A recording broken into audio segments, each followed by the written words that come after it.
que todo depende de quién le informe para que usted se entere en ese espacio, en ese canal, en ese periódico, de qué patita cojean. Por eso yo le pregunto al maestro Jaime Hernández, cuando me dijo, ¿por qué no hablamos de la muerte del periodismo en México? ¿A qué se refiere? Y saludo al maestro Jaime Hernández, editor de la jornada en el gran periódico, editor de la Jornada Sin Fronteras en el gran periódico La Jornada, fundador y conductor de su espacio en YouTube No Apto para Cínicos y orgullosamente miembro de esta familia sin censura. Querido Jaime, la muerte del periodismo en México, cuéntame, maestro. Un abrazo, buenas noches. Gente, muy buenas noches. Pues sí, yo creo que vale la pena hacer esta pregunta. Bien es cierto, en plan provocador, porque realmente haciendo un recuento, sobre todo, como tú bien dices, de la cobertura que se produjo de la marcha del pasado domingo, donde hay un montón de cosas que analizar y revisar, ¿no? La cargada hacia la versión de que había sido un triunfo, de que se juntó casi 1 millón, de que el presidente quizá había cometido el peor error de su vida, que esto marcaba un punto de inflexión, en fin, ya sabes, o sea, la gente realmente vendiendo la piel del oso antes de casarlo, me refiero a las elecciones del 2023 y del 2024. Entonces, yo creo que siempre viene bien hacer un ejercicio de revisión, de crítica, de autocrítica, para ver en qué estado de salud se encuentran los medios de comunicación. Y lamento informarte, querido Vicente, creo que ya lo sabías, que sobre todo los medios de comunicación viven de sus peores etapas en su historia. Hace poco, en el mes de julio de este mismo año, el Instituto Reuters, en asociación con la Universidad de Oxford, hace un informe anual a nivel global de cuáles son las tendencias, cómo ven ellos el estado de salud de los medios de comunicación. Y en el capítulo dedicado a México es fascinante, es fascinante. Solamente te voy a dar algunos datos que son bastante interesantes. Este reporte hace un análisis entre el 2017, es decir, un año antes de la victoria de Andrés Manuel López Obrador, hasta el mes de julio de este año. Bueno, entonces, fíjate bien, vamos a analizar punto por punto. Los puntos centrales para mí son los siguientes. El nivel de confianza de los mexicanos hacia los medios de comunicación pasó en 2017, que estaba en un 49%, se ha descalabrado, y en estos momentos se calcula que el nivel de confianza de los mexicanos hacia los medios de comunicación, me refiero a los medios de comunicación, televisión, radio, prensa escrita, los grandes medios, el nivel de confianza en estos momentos ronda el 37%. Muy bajo, muy bajo. Se ha descalabrado desde el 2017 para acá, hasta caer 12 puntos, para caer ahora y caer en un 37%. Pero una cosa muy interesante, querido Vicente, hay un fenómeno que tiene que ver con la forma en que los mexicanos buscan las noticias. Y resulta ser que, fíjate, actualmente el 87%, Vicente, se nutre de noticias a través de las redes sociales.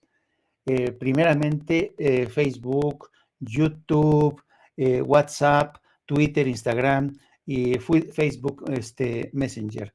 Pero evidentemente el hecho de que el 87% de los mexicanos se nutra de las noticias, acudan a las redes sociales, es muy interesante. Mientras que la televisión, por ejemplo, ocupa un 45%.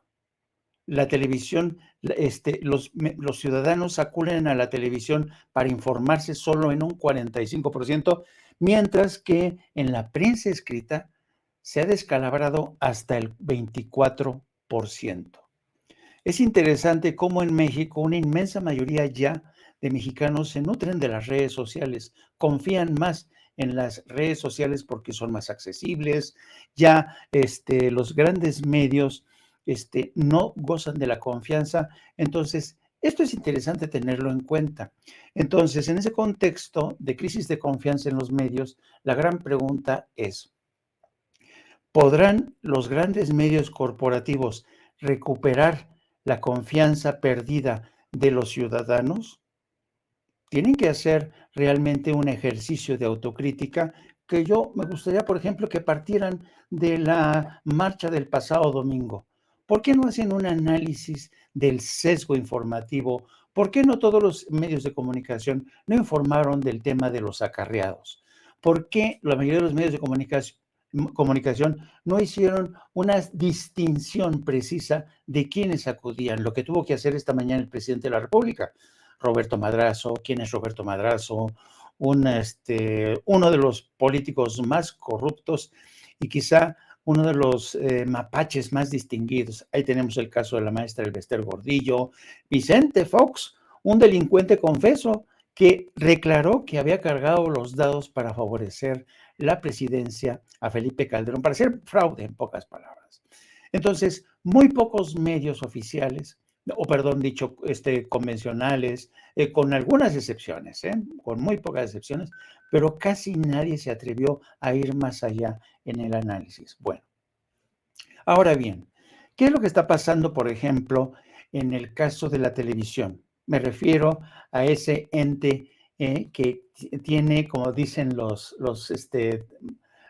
tecnócratas, tiene posición preponderante. Me refiero a Televisa, ¿no? Que ha tenido un monopolio enorme, y también a TV Azteca. Bueno, resulta ser, ustedes hablaron de esto en la mañana, que Televisión, Televisa va a rearmar, a reconfigurar sus cuadros para el noticiero estelar porque se les ha caído el rating.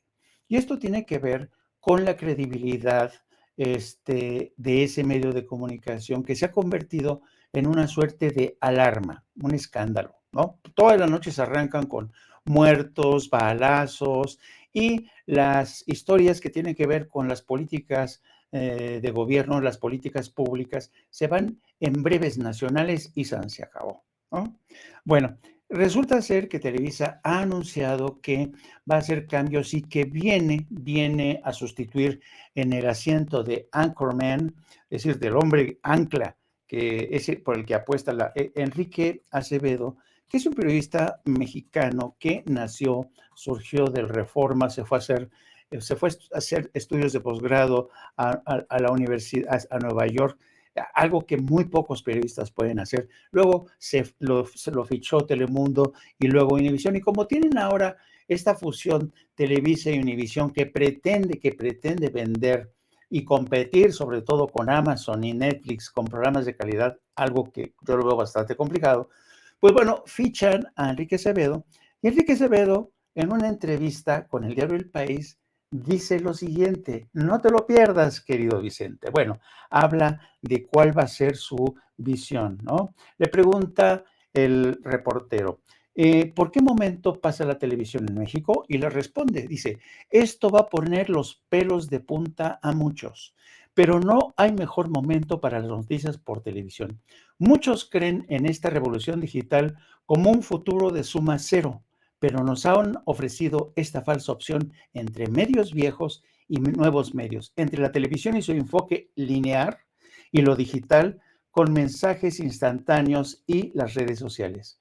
Esta opción es falsa. Es decir, Enrique Acevedo llega aquí a Televisa diciendo, esta disputa entre la televisión como Televisa y las redes sociales, no hay disputa. Esta no es una opción falsa, pero fíjate cómo la justifica. Dice, las verdaderas opciones son entre información de calidad e información chatarra, que prolifera sobre todo en línea.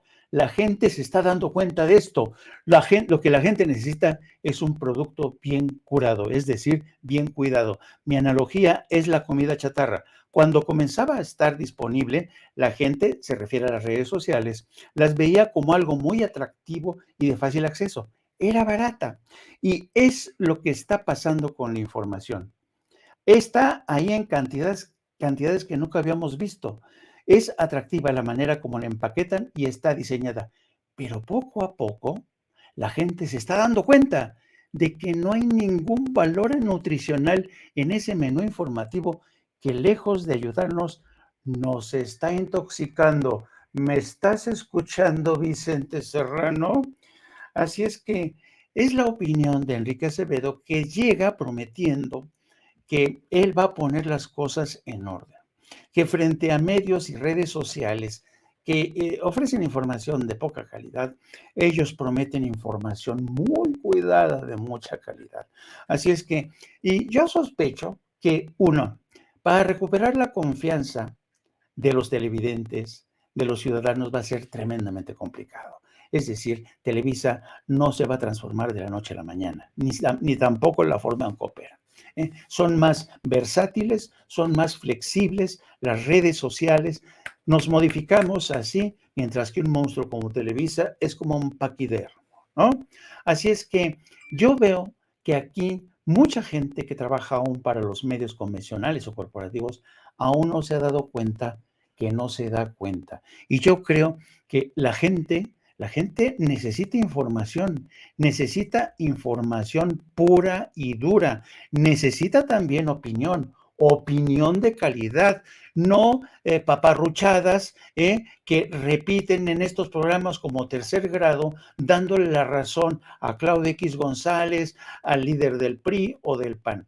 Así es que yo creo que los medios de comunicación y el periodismo están en serios problemas porque justamente se necesita una revisión, un rearme ético,